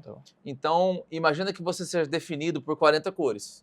Ele também, cada um com a sua combinação de cores, mas são 40. 20 do pai, 20 da mãe, 20 do juntou. pai, 20 da mãe. Tá certo. Agora, o seu pai, quando ele te deu as 20, essas 20 estavam em um espermatozoide, no meio de mais um monte de espermatozoides, cada um com uma combinação de 20 cores diferentes. Por isso que você e seu irmão são diferentes. Uhum. Mesmo que sejam o mesmo pai e a mesma mãe. Porque você pegou uma certa combinação de 20 do seu pai com uma outra combinação de 20 da sua mãe, juntou e deu 40. Tá bom. Seu irmão pegou outras 20 com outras 20. Mas tem semelhanças, certo? Sim. Então, você sempre está herdando características genéticas do seu pai e da sua mãe. E o que você vai ser fisicamente depende disso, mas também depende de como você recebe estímulos do ambiente. Então, praticamente tudo na sua vida e também as doenças tem a ver com a herança genética, que tem a ver com seu pai e com sua mãe, Uhum. e tem a ver com o estímulo. Estímulo tem a ver com onde você viveu, o clima, que tipo de substância a qual você foi exposto, o que você comeu, que atividade física que você fez, como é que foi seu sono, que estímulo educacional que você teve. Tudo isso vai interferir Sim. com a maneira como essa genética vai se manifestar, tá certo? Então, se você não tem nenhum tom de amarelo na sua genética, você não vai ter uma manifestação amarela. Mas você pode ter nuances de tonalidades de acordo com as cores que você tem e como você despertou essas cores ao longo da sua vida. Uhum. A genética é isso. Sim. E as doenças, o Parkinson, tem alguns genes que são mais comuns em quem tem Parkinson. Mas não é obrigatório, você pode ter esses genes e não ter Parkinson. Então depende de alguma maneira da genética, mas não é só dela, e de como que o ambiente interferiu sobre a sua genética. Uhum. Mas sobre o lance de cigarro, por exemplo, isso passar geneticamente pro filho, velho. Os pais são fumantes. Aí eles têm uma relação, ok, nasce o filho. Aí Tipo, como que isso vai parar na próxima vida que vem vindo, assim, sabe? É isso que eu quero entender. Eles já podem ser fumantes, em parte, porque tinha uma genética que deixava eles mais susceptíveis a fumar. Então, já Por causa dos podem pais ter deles. isso. E Então aí linhagem a perder de vista. familiar Isso. de Eles já vício. podem ter uma genética que deixava eles mais susceptíveis a fumarem. Aham. E aí junta-se a isso a exposição ao cigarro, certo? Que hoje é muito menor do que era há 50 anos, correto? Uhum. Hoje tem muito menos exposição ao cigarro do que tinha há 50 anos, do que Sim, tinha há sim. 80 anos. Antes era bonito, era um 80, não sei, né, quando, mas em meados do século passado, era bonito fumar, No né? avião, né? E todo mundo Sei lá. fumava, todo lugar podia fumar, enfim, era cultural, Uhum. né? Quando eu estudei em Portugal, 2008, todo mundo fumava. Eu era exceção absoluta. Várias vezes eu saía assim com os amigos, eu era o único que não fumava. O pessoal fumava dentro do hospital. Os professores tinham um cheiro de cigarro no jaleco, 2008. Que lá ainda é uma cultura muito mais forte na Europa, em geral, de cigarro. Então a cultura tem muito peso sobre isso, Sim. certo? Então alguns desses fumantes que estavam lá na minha turma de medicina, talvez metade não fosse fumantes e não tivesse a exposição da cultura. Certo? Então tem as duas coisas. E talvez aquela metade que continuar sendo fumante mesmo sem a cultura, é porque tem uma genética que predispõe aquilo. Então você vai passando de pai para filho, de mãe para filha, de mãe e pai para filhos, essas genéticas, e isso vai te deixar mais ou menos susceptível, vai aumentar ou reduzir sua probabilidade de ter aquele hábito ou aquele traço no seu comportamento, no seu corpo, Uhum. entendeu? Então o tom da sua pele, ele tem a ver com a genética que você recebeu dos seus pais, certo? Uhum. Então tem algumas coisas que são mais genéticas, outras que são menos genéticas. É. E aí, para cada Dá pra doença entender ou para isso. cada traço, você identifica um peso maior ou menor da genética ou do ambiente, Uhum. entendeu? Imagina para o comportamento, que é uma coisa muito mais complexa, certo? Então, você pode ter uma maior probabilidade de ter depressão por causa de uma questão genética, mas vai depender muito do ambiente. Uma das doenças da psiquiatria que mais depende da genética é o transtorno bipolar. Então, ele tem muito a ver com a genética, mas você não está fadado a ter transtorno porque você tem a genética. Mas se você tem mais chance do que o seu vizinho que não tem de ter o transtorno bipolar. Uhum. E como é que você, supondo, eu quero fazer uma investigação sobre a minha genética para poder me autoconhecer mais, quem que eu tenho que procurar? Para quase nada nós temos isso de um modo que vale a pena você fazer. Como assim? A gente conhece muito pouco da genética e da interação dela com o ambiente. Eu quero dizer muito pouco assim. A gente não conhece ainda o suficiente sobre a genética e sobre como o ambiente mexe com ela para valer a pena você Investir. ficar fazendo um mapeamento genético. Você faz isso diante de algumas doenças. Então, distonia é uma doença com muito elemento genético ou possibilidades de interferência com a genética. Então, você faz um mapeamento genético para saber se para aquela distonia você tem um elemento genético. Já para o Parkinson, geralmente não vale a pena. Uhum. A gente tem algumas doenças na medicina que são muito genéticas, em que vale a pena você fazer, até para você saber como aquela doença vai evoluir com o tempo, ou se você tem que ter alguma restrição na hora de pensar em ter um filho, uma filha, certo? Então, depende também. Como eu falei, tem doenças que são mais genéticas e menos ambiente, outras que são mais ambiente e menos genética. E ainda hoje, tá? Não se conhece o suficiente para justificar todo mundo que nasceu vamos fazer um mapeamento genético para saber suas tendências. Nós não temos ainda esse conhecimento. E aí tem que tomar cuidado também com a parte ética, né? Por Se quê? eu tivesse, porque senão você começar a querer falar que aquela pessoa está fadada a ser isso ou aquilo, né? Ele tá Você tem assistindo- tendência a ter medo de altura, não pode morar na montanha, entendeu? Não pode ter tendência a se desconcentrar, então você não vai poder ser de uma profissão tal. Você começa a gerar ali uma divisão, né? É como se aquilo fosse determinar o que você vai a vida ser. da pessoa, né? Aquilo pode modificar probabilidades, Aham. mas não determinar o que Sim, você vai ser. sim. É o que falam da característica determinante, né? Que tinha a teoria sobre o local que você vive influenciar o jeito que você é, né? Que é uma teoria também que caiu por terra até o momento, né? Porque isso ainda, como você falou, não foi tão desenvolvido assim. mas tinha uma lá que falava assim, pessoas que moram na montanha, num lugar frio, têm tendências a ser umas pessoas mais carinhosas, sabe? Tipo, calorosas, assim. Mas isso não é comprovado. Isso não é comprovado.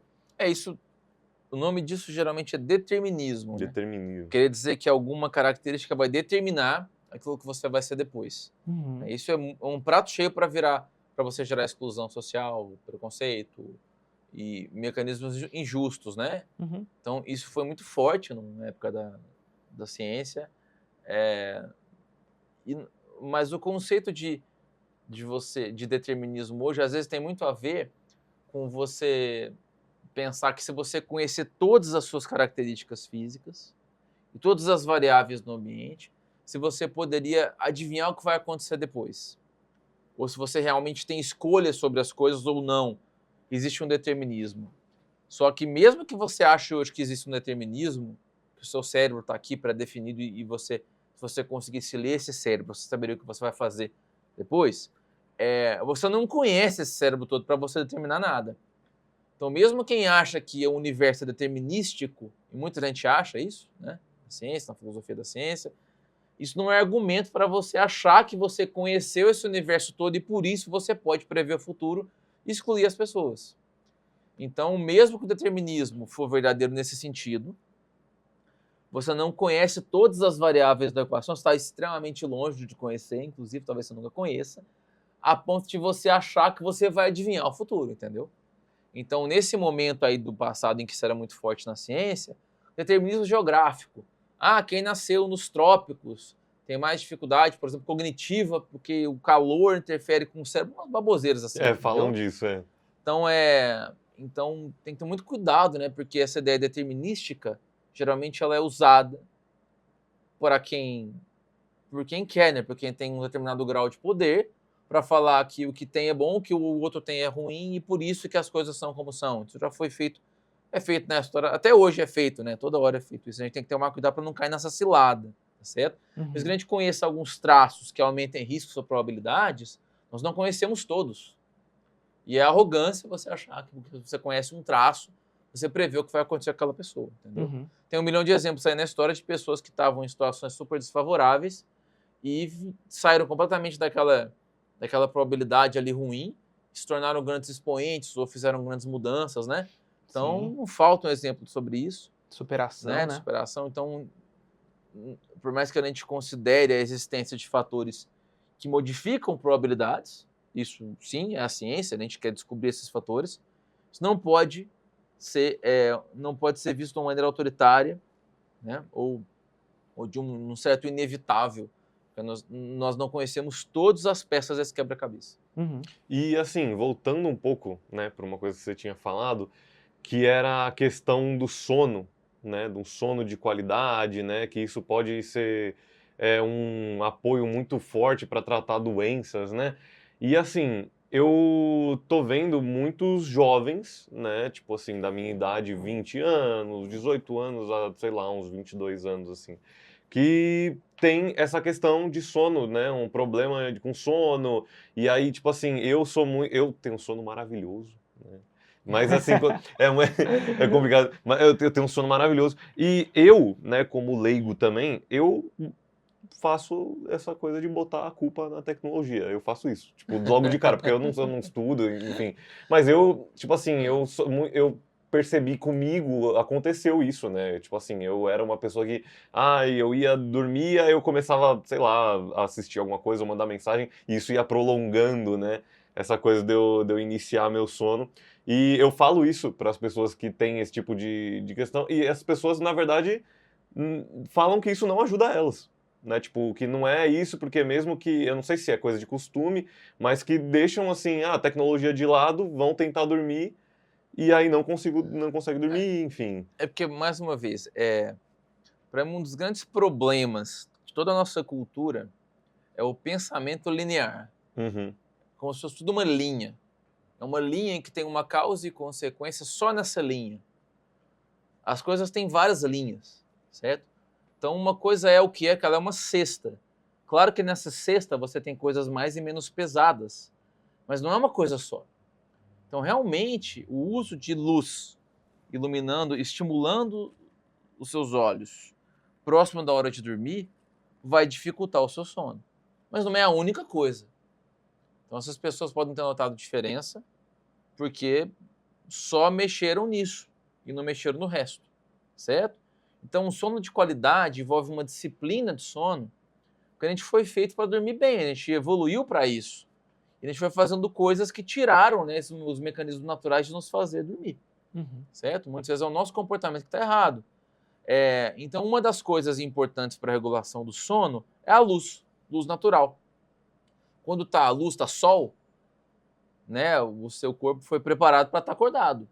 Quando a luz vai embora, seu cérebro começa a produzir melatonina, que é uma substância que faz o cérebro entender o seguinte, ó, tá na hora de ir desligando para dormir, certo? Então, mas hoje com luz natural e luz artificial que já existe há tanto tempo, né, não é novidade o celular só permite que você fique com a luz na cara, deitado na sua cama. Prejudicando Mas a seu gente já olho, tem né? luz natural quando está de noite, Uhum. o que dificulta que o nosso cérebro use o mecanismo evolutivo dele natural de estar escuro, tá na hora de dormir, certo? E tudo bem, a gente pode fazer isso com equilíbrio. Mas na hora que está chegando a hora de dormir em casa, uma das dicas, por exemplo, é você usar luzes mais amareladas, mais alaranjadas, porque elas te preparam mais para o sono do que a luz branca, Nossa. certo? Uhum. Uma das hipóteses nada comprovada para explicar isso seria que a gente evoluiu acendendo fogo em fogueira, em caverna, e aí esse tipo de luz a gente se vinculou a, né, evolutivamente foi selecionado para fazer dormir. Mas é uma forçação de barra, a gente não sabe disso. Mas a gente sabe que sim, luzes mais fraquinhas vão evitar ficar estimulando, né, te estimulando para você não dormir. Outra coisa, alimentos estimulantes, tipo a própria cafeína, que é o melhor exemplo, mais comum. Não tomar muito depois da hora do almoço, porque senão você vai estar metabolizando na hora de dormir, vai dormir mal ou não vai dormir na hora que você queria. Outra coisa, para algumas pessoas a atividade física muito intensa imediatamente antes de dormir pode atrapalhar. Para outras não, mas para algumas sim. Então a atividade física é fundamental, tem que fazer, não vai parar de fazer por causa disso. Mas se está com insônia, vale a pena mudar, ajustar um pouquinho esse horário. Se estiver fazendo muito tarde, pode ser um motivo para te manter aceso. Outra coisa, tem que ter uma rotina igual para o seu cérebro perceber que está na hora de dormir. Então, se você tem uma rotina sempre mais ou menos igual no final da sua noite, atividades menos estressantes, evitar, por exemplo, um noticiário mostrando as pessoas morrendo, né? Ou ou programas de TV, filmes, séries que tenham muita violência, vão te deixar assim muito ansioso, muito suspense. Tudo que é mais estimulante, a gente evita de fazer na hora que a gente está querendo adormecer, né? Então, manter uma sequência de gestos. Eu vou chegar, vou comer uma coisa, tomar meu banho, colocar uma pijama. Tá? Você tiver uma certa sequência mais ou menos regular, também vai te ajudar a pegar no sono mais cedo, certo? Então, tem uma série de correções de hábito que, se forem aplicadas, podem fazer com que você durma melhor e podem evitar ou tratar doenças. Um outro hábito bem legal é você, quando acorda, abrir bem a janela assim, e se expor à luz natural, para o seu cérebro entender que acabou o sono, que ele já vai começar a se preparar, entre aspas, para a próxima noite de sono. Entendeu? Então, tentar sempre acordar mais ou menos no mesmo horário, se expor à luz, porque vai ficar mais fácil para o teu organismo entender que aquela é a hora de dormir e de acordar. E a luz é uma grande chave para isso. Se você acorda 8 da manhã e fica ali fechado até umas 9h30, é 1h30 que você devia ter se exposto à luz para mostrar para o seu cérebro que já está acordado. Já começou o dia. Tá? Então a luz tem muita importância para isso também. Então eu dei algumas dicas aqui, mas cada caso, claro, é um caso. E muitas pessoas só seguindo meio que essas dicas vão conseguir melhorar. Tá certo? Outras têm ansiedade. E na hora que coloca a cabeça no travesseiro, começa a pensar na vida, no dia seguinte, e aquilo estressa e dificulta de pegar no sono. Aí tem que tratar a ansiedade para que quando chegar à noite não fiquem ansiosas.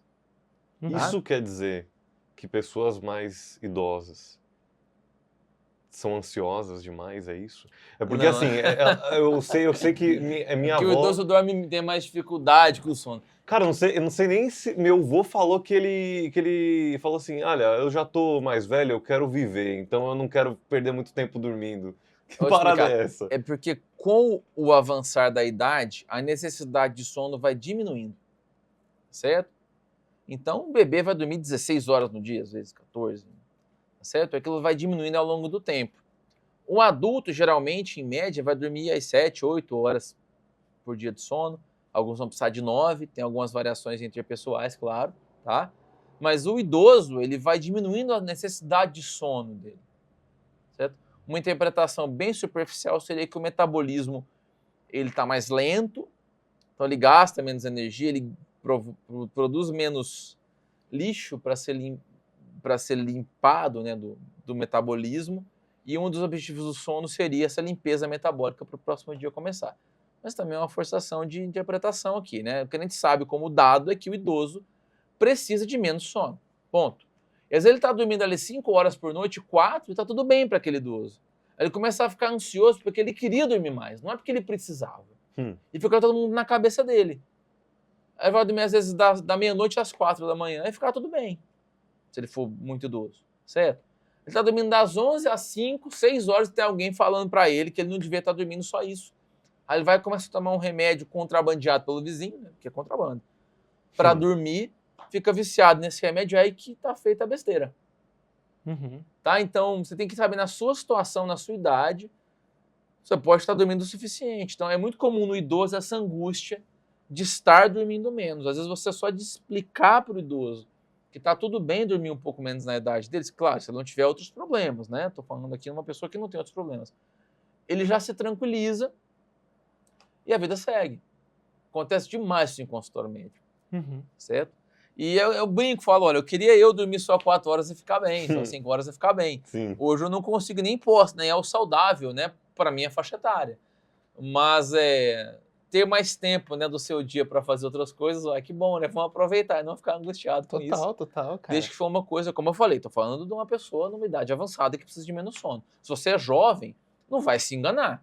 Vou dormir só 4 horas que eu fico bem. Não, tem alguma coisa errada.